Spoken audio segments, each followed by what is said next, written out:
In this episode, I'm going to be covering how common it is for creatives to feel used and undervalued. I'm also going to share my journey and why I'm passionate about protecting creative work. Stay tuned. This is the Podcast in the Rough. Tune in every Friday for new adventurous episodes.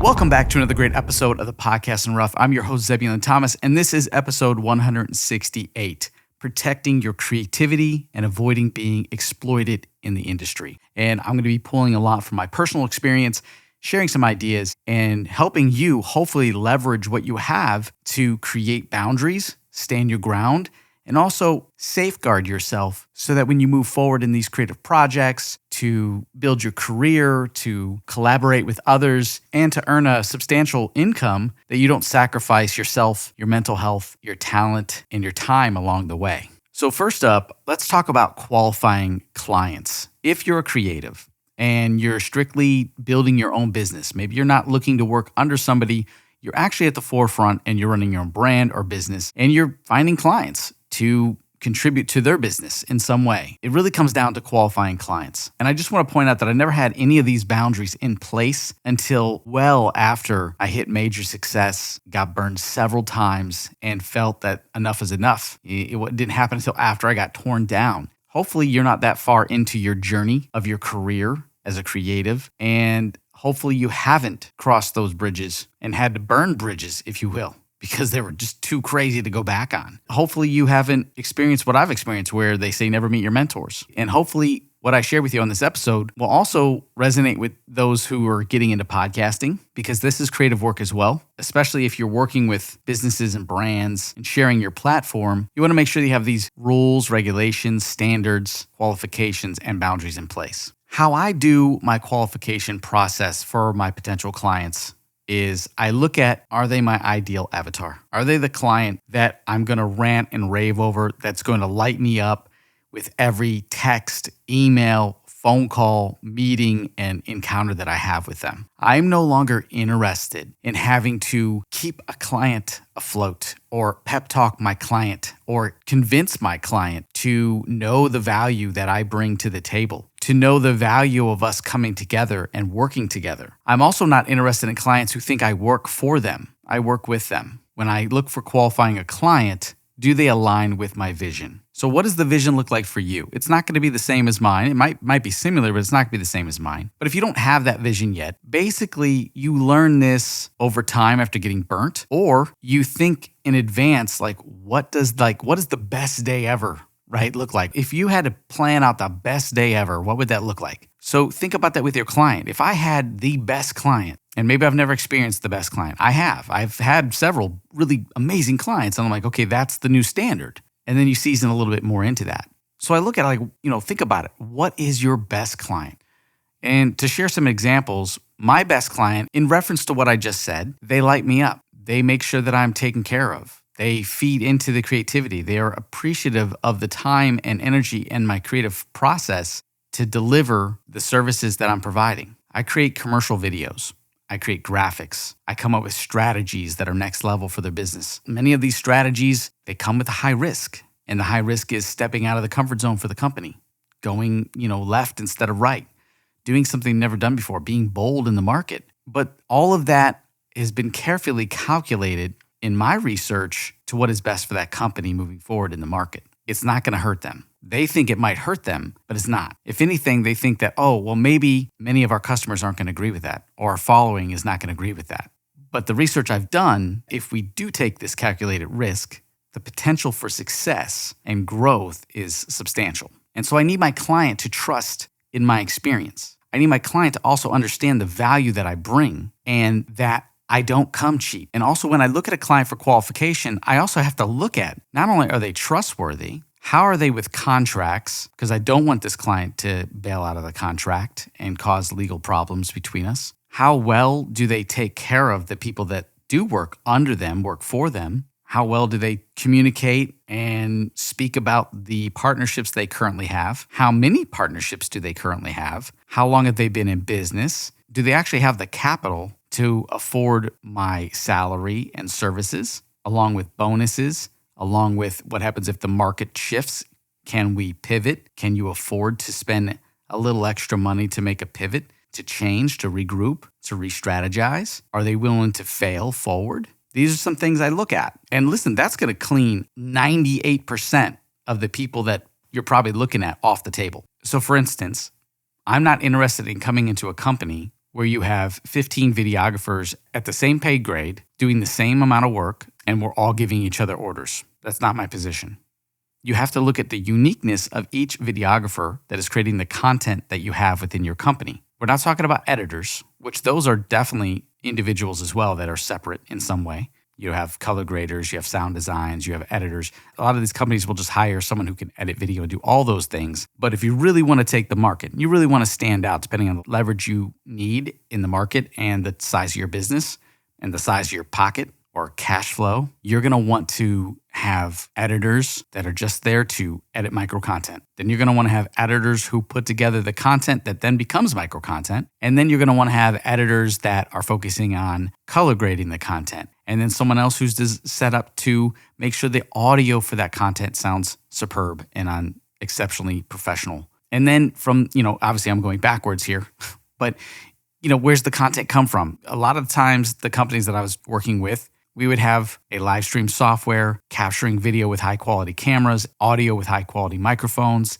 with the right lighting, and we've set the stage. We've had multiple team members and crews come in and build an amazing live stream virtual event stage, if you will, and we're streaming this. And then we capture all of the video, all the data, and all the experience that we just created, and we wrap that into maybe it's micro content, an online course, or we repurpose it for advertising for the next virtual event. So all this content has to stay quality as it goes through the process of the ranks of the hands until it goes back out to social media, back out to the internet, back out to the world. And we can't have any quality loss. Now, yes, I've been a part of the companies who didn't think about this, didn't care, and the quality completely got destroyed. And it's like, why'd you spend all this money, millions of dollars on these cameras and this big screen behind you and all of this virtual stuff, live stream equipment and strategists who, put together the marketing campaigns to put the content in the right place at the right time? Why would you spend all the money if you're going to be putting out garbage content? Like, there's no reason for it. You don't even have to cut corners to make this stuff work. You can just make it work. So when you look at qualifying a client, you want to look at these things and see how deep they go. You can really tell from a business right off the rip if they're going to pay attention to detail, if they're concerned about the content, if they're concerned about the quality, if they have an expectation. That's the first thing you could do. Let's just say you're a video creator or a graphic designer. You can ask your client, what is your expectation on quality? Well, it has to be the best. Are you willing to pay for the best? Yes. You're not going to take any corners while I'm working with you. Like, these are things you can put in your qualification process. It's very important to get specific and draw out the qualification process. It's not a short conversation. It's not a quick read. It's not a short meeting. If they can't spend the time with you to really think these through, because they're going to onboard someone like, and listen, I'm speaking at the high level. I don't know where you're at, but you're a creative. So let's go ahead and put you at the top, right? You're unique. So are they going to take the time to onboard you so that you can oversee this area of their business for the next year or however long the contract is? Are they willing to pay for that? Are they willing to make sure that you're accommodated? So these are some qualifications that I think about when I am in the process. The other thing is, are they willing to sign a contract? That's a big deal. When you come to a client or a client comes to you, you should have a game plan that's set in motion immediately. And that could be like an email, a responder, a welcome email, an onboarding process, a qualification meeting, a set of forms going over in the qualifying process. Hey, there will be a contract. Am I signing your contract or are you signing mine? There's a big difference there. And not always are you going to be signing their contract and vice versa. But as long as that aligns with your vision in the qualifying process, that all will still go smoothly. Now, I want to talk about how setting these boundaries has protected my work and my energy. You might think, well, I really need the money, so maybe I won't stick to certain qualifications. I'll let some things slide. Never. This is why you want to spend the time to think about what is your ideal avatar, your ideal client. Who is the ideal company that you want to work with? Or let's just say you are working for. What does that look like? And once you have that laid out, they have to align with that vision. Otherwise, it's going to be a chaotic mess for you and you're going to lose. You're going to be used, you're going to be tossed out, and you're going to feel jaded and you're going to waste a lot of time and energy on it. And it's ultimately going to affect your mental health. And then that will affect your physical health. And it's also going to affect your financial wealth.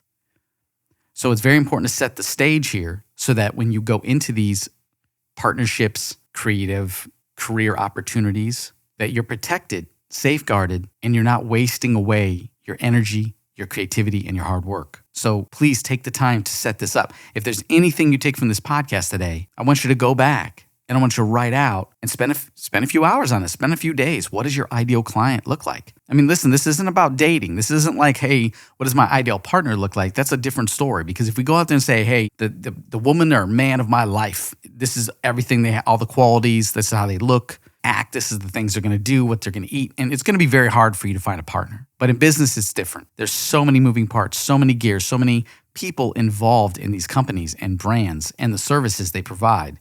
And then they've got the clients and the reach and the exposure, right? It goes deep. So you can set these boundaries, these qualifications in place and still safely find the right client for you. You're not going to be searching forever. They're out there, trust me. And the moment you set this, you set the stage and you move yourself up a few levels and you clear the table of any unnecessary nonsense businesses or entrepreneurs, people with ill will, right?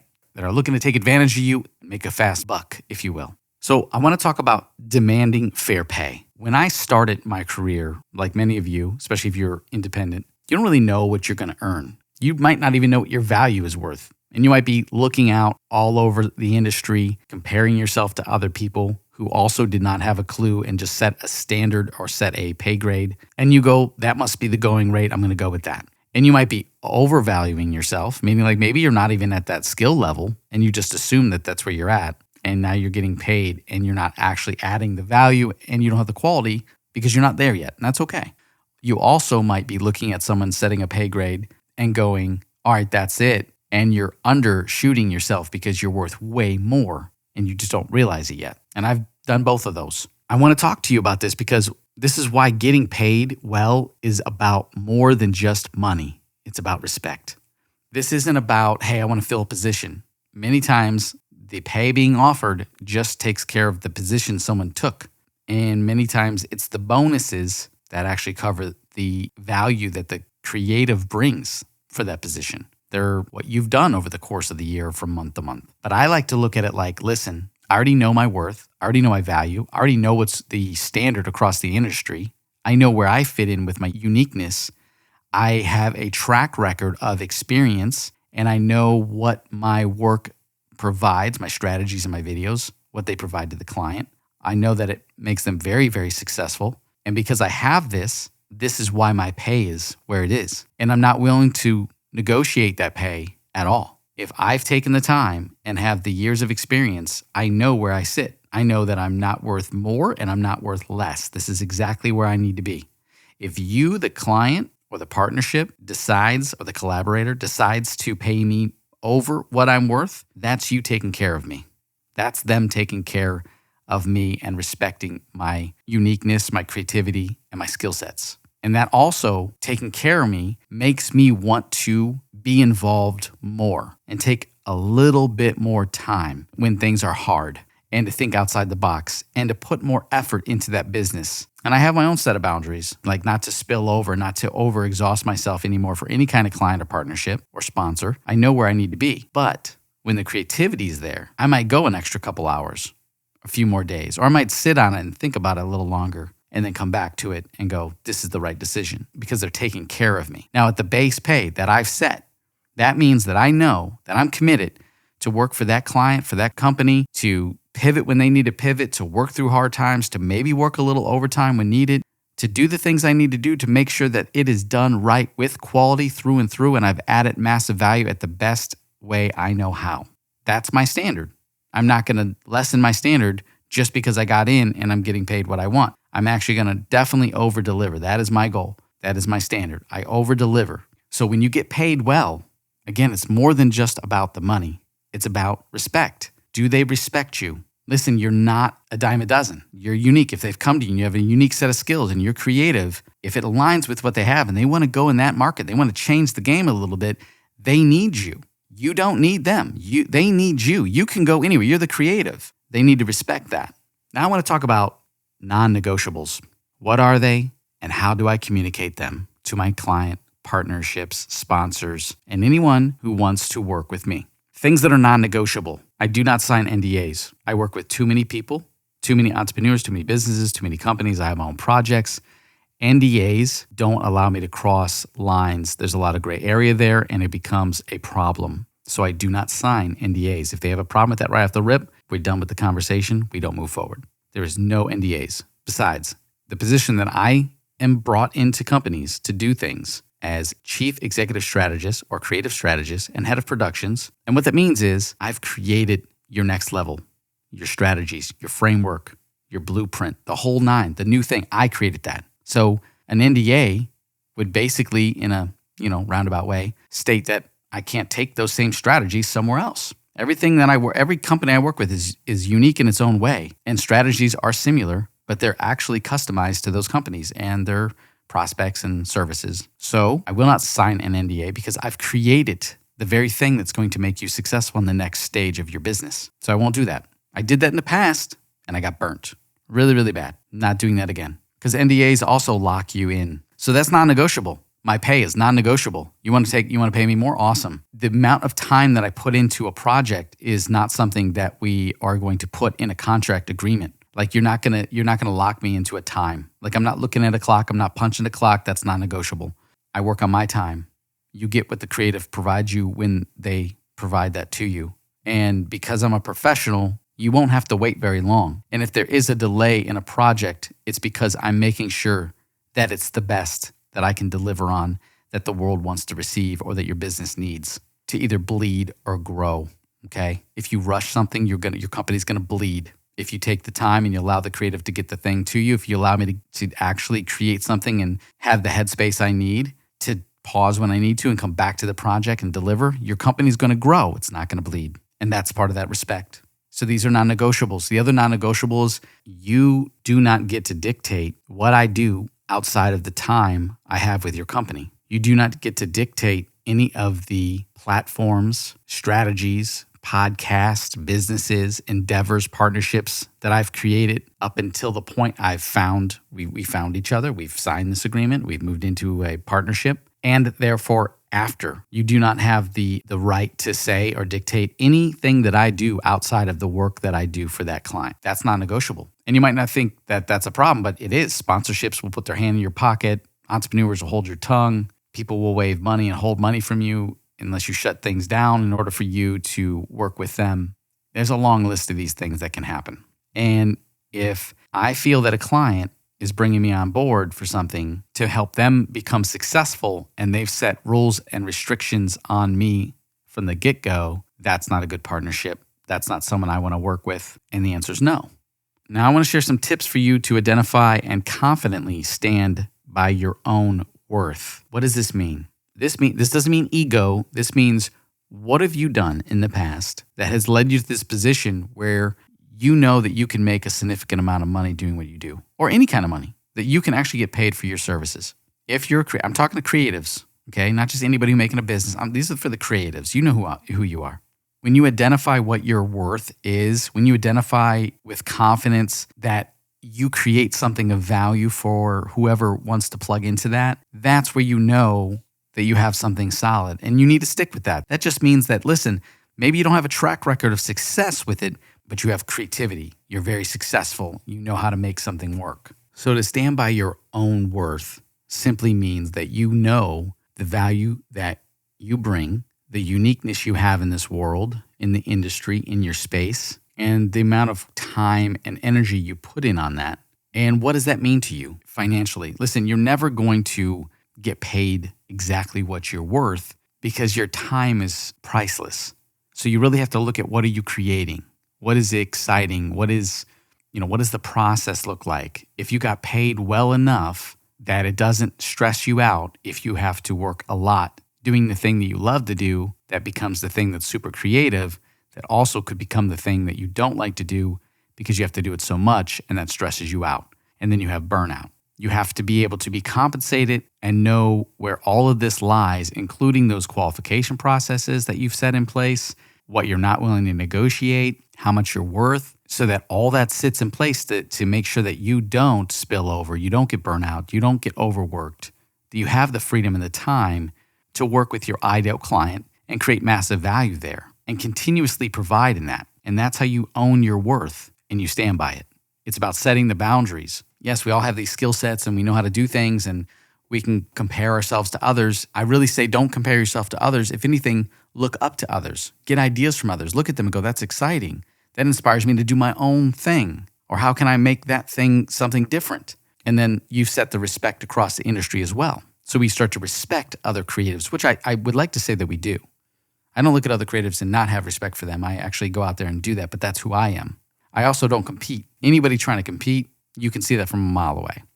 Now, I want to talk about legal teams and contracts, why having a legal team has been a game changer for myself. I want to talk about contract clauses that I won't negotiate on and why they're essential. And I also want to talk about how even beginners can take a step to protect their work legally. Here's why having a legal team has been a game changer for me.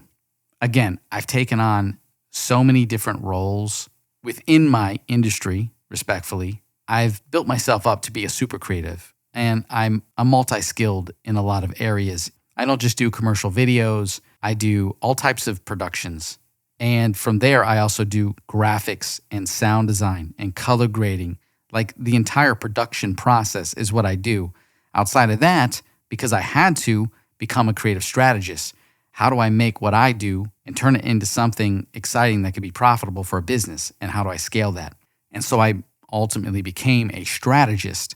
And my journey to become a strategist started at just working for companies at the very bottom and learning sales, learning techniques, learning different type of marketing and branding and all the things that I wanted to learn in the field and didn't go to school for. I learned this firsthand in the experience in the market. I watched companies explode. I've watched companies fold and go under. I've seen companies rebrand, pivot, like all these things that are hectic and stressful. Like these are all the things that we've learned in business that I've learned from working with all types of individuals, great salespeople who had basically bottom of the barrel of the business, didn't make any money, but they were amazing salespeople that earned strictly commission and worked their way all the way up to be the best, to entrepreneurs that had a breakthrough, to companies who grew and went public and had a breakthrough, to huge, celebrities with great fame and success. I mean, you name it, I've gathered all these strategies from. And so bringing that all back comes to the fact that I didn't even have my own legal team or legal contracts in place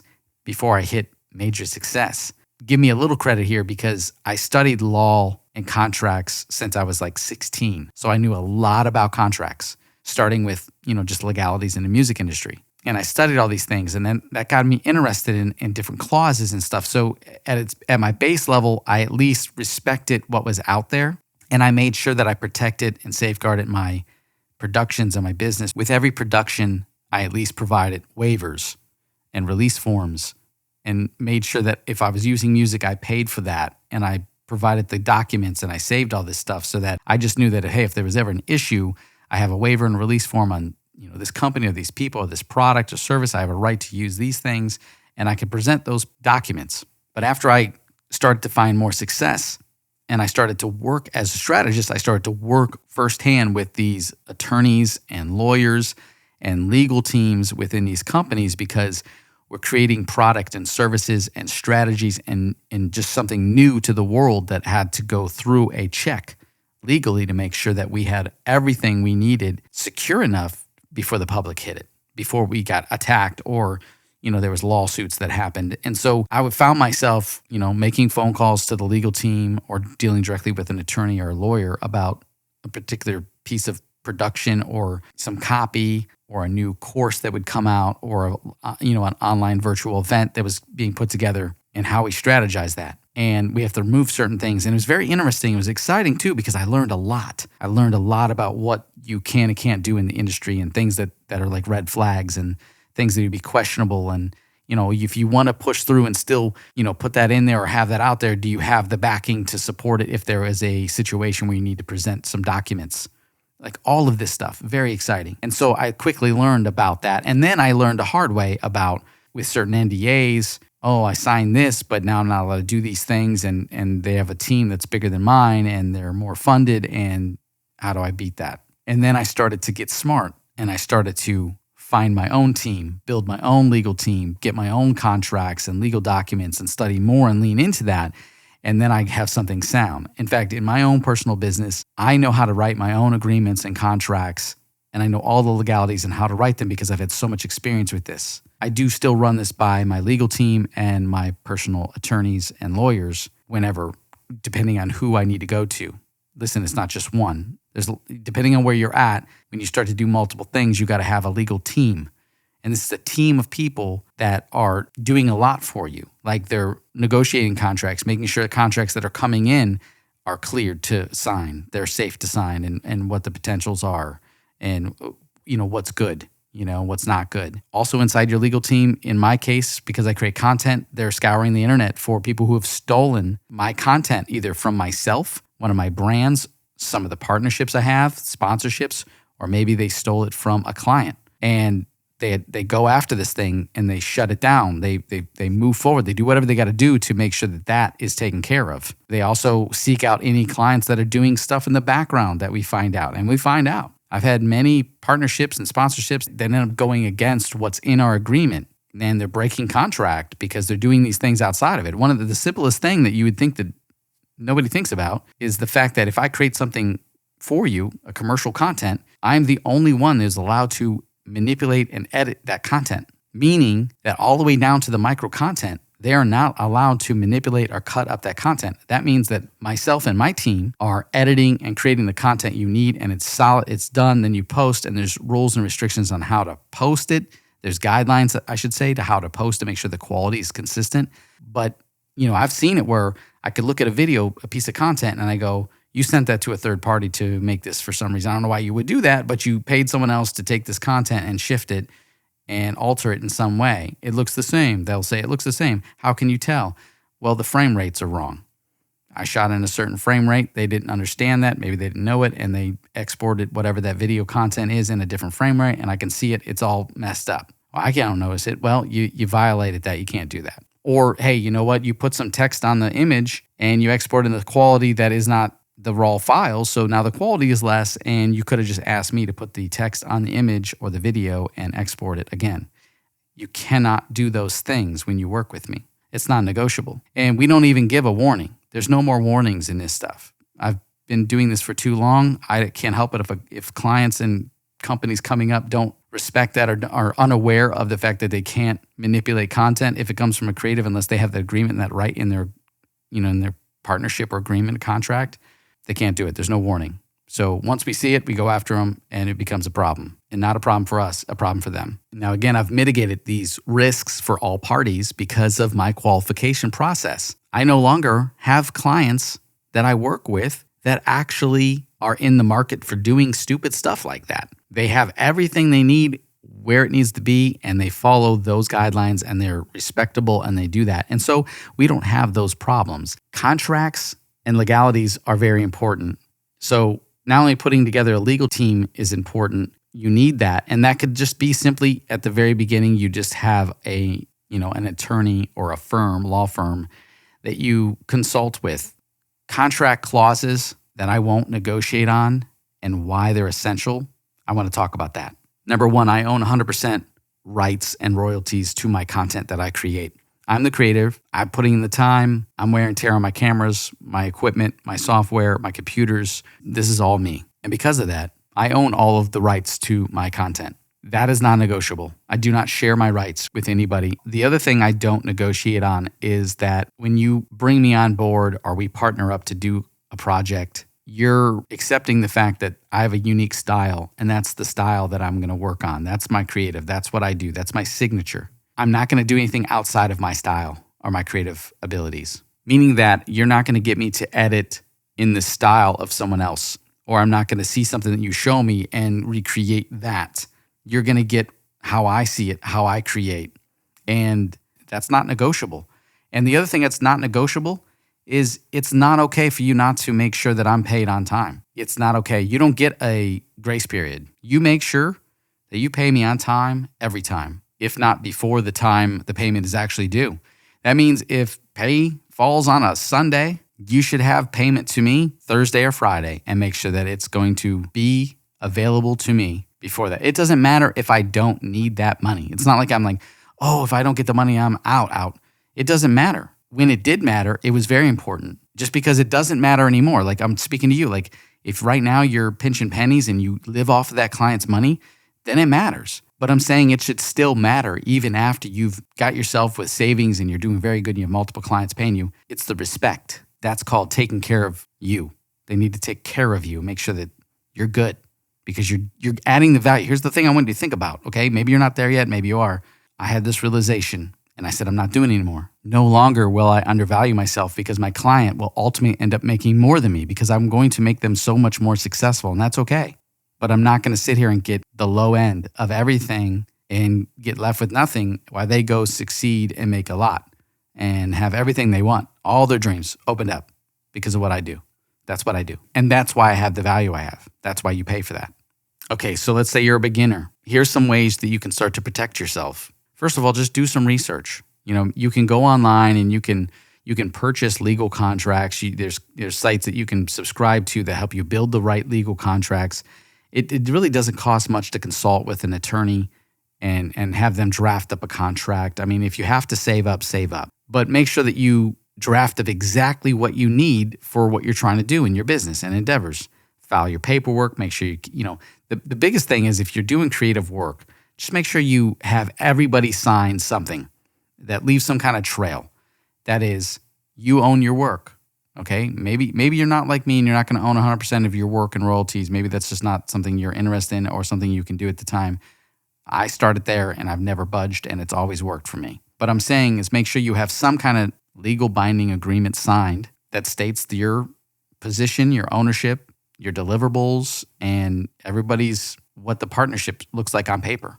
That's the best way you can make sure to protect yourself legally. And the other thing is just make sure that you're abiding by all the different rules and restrictions that maybe the federal trade has. Like that's one thing that you can get caught up in really quick is, especially if you're out there doing business and doing sales and you're making money claims and things like that. I mean, that's just common sense at this point. But if you make a money claim that's not legit, like you could get checked. And if you get fact checked and you get audited, and that's a big problem. So make sure you know these things. Research this stuff. There's no reason why you shouldn't know this. Or build the legal team so you don't have to know it and make sure that they do it. But I wouldn't recommend that because here's the thing. You could build the wrong legal team. I've seen people, accountants, legal teams take advantage of the company and the entrepreneur and undermine them and do things that they were unaware of. And it really became a problem and a lot of money lost and damage is done. So make sure you know who you are employing to work with you, work for you, and know something about the law, okay? Now I want to get into the final takeaway of this episode. And I hope you've really enjoyed this episode because, I want to give you something a little different on this podcast because I've been talking a lot about podcasting from start to success, sharing my entrepreneur journey, my ideas, tips, and tricks. I've also been talking a lot about mental health and the effects of, success on your mental health, or at least what it's had on me, past trauma, things like that. I've shared that in these episodes because I want to give you a roundabout way of creating things that you can enjoy and not get stuck by these things. And, when to take a break, when not to take a break, what things feed you, what things can exhaust you, what things can burn you out, what things can make you successful, how to go about things, how to save money type of thing, especially on podcasting. So I want to give you a final takeaway from today's episode, and I hope this really resonates with you. Protecting creatives and sustaining it. It's so important to me to protect creatives and show them how to sustain that level of protection and their creative work. And you simply do this by setting, again, go back to this episode. Hopefully you've been writing this down. Find out what it is your values are, what it is you're worth. And how to do that is simply by thinking about, just start with the ideal customer. What would that look like? Your ideal avatar, your client. Write that out. Set those rules, restrictions, start to think about the things you won't negotiate. What are you worth? Identify these boundaries that you need to set in place.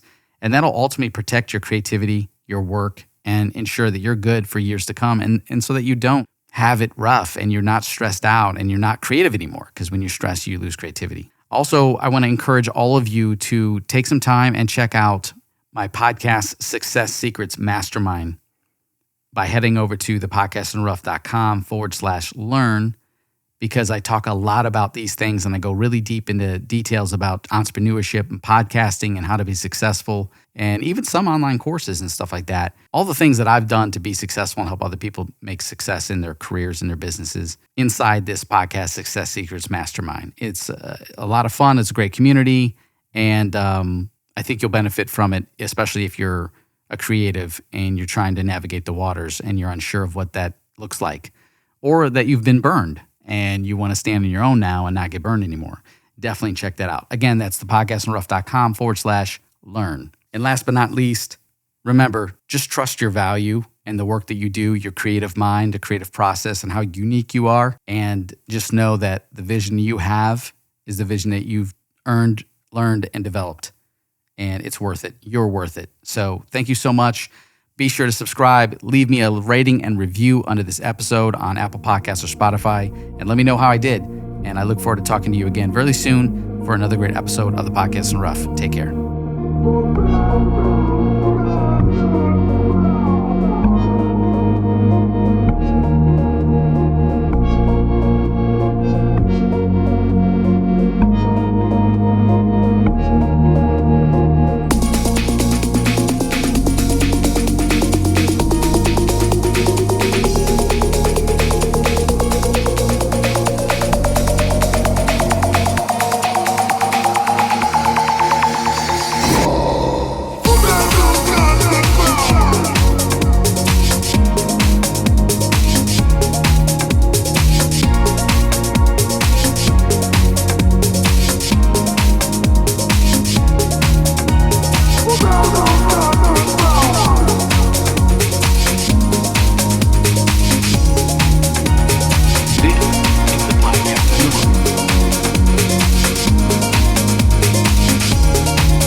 This is the Podcast in the Rough.